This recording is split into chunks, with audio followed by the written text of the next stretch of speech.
Hi, it's another episode of Rucking with Rick. It is July 30th, 2026. Just finished my ruck. It's a little bit gray out, but it's still warm. Got a nice breeze coming in though, which has helped the ruck, which is great. People have asked me, when you're going to just start out rucking, what kind of surface should you ruck on? I recommend anyone starting out, start on a flat surface. As you get stronger, then you can add hills, but always try to get an even surface. You don't want anything that's hilly, I mean not hilly, but rocky, because with a weight vest you certainly don't want to deal with, trying to climb up a rocky area or a slippery area with a weight vest on. Certainly not what you want to do.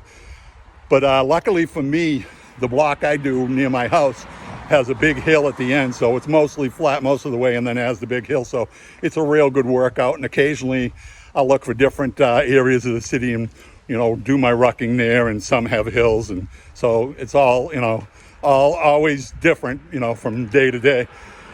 What I did a while back, I did go rucking at a state park in the next city called Breakheart Reservation, and it's about 1.5 miles, and it's got so many hills in it.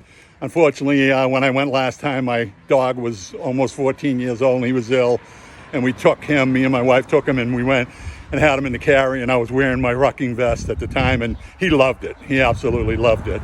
And it was one hell of a workout. And I see people running it, and that looks incredible, because just as you get to the bottom of the hill, like, oh great, I did that, and you got another hill to go up of. So running, I think, would be a real challenge. Rucking is definitely a challenge. I think it's probably the most challenging ruck I have ever done.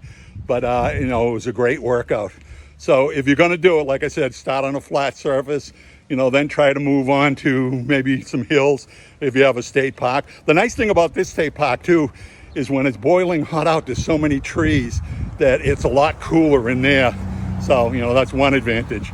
I'm going to try to incorporate it more into my routine, but unfortunately it's like at least a half an hour away, so it's not like I can just throw on my rucking vest and go there. So unfortunately I don't do it all the time, but I'd like to at least incorporate it in once a week.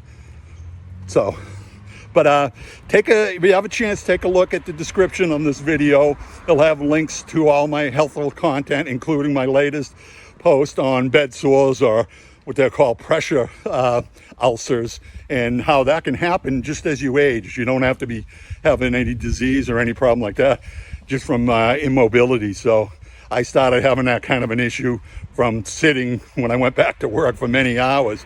I used to be able to sit for hours without a problem, but now if I sit for a long time, my tailbone starts hurting in the area around it. So I think your skin as you age gets a lot thinner, so it's something to look out for. But look into that post, and then also my last post before that about rucking, and it covers everything from beginning rucking to more advanced rucking. So check those out when you have a chance. And until I get to speak with everyone again, stay healthy, stay happy.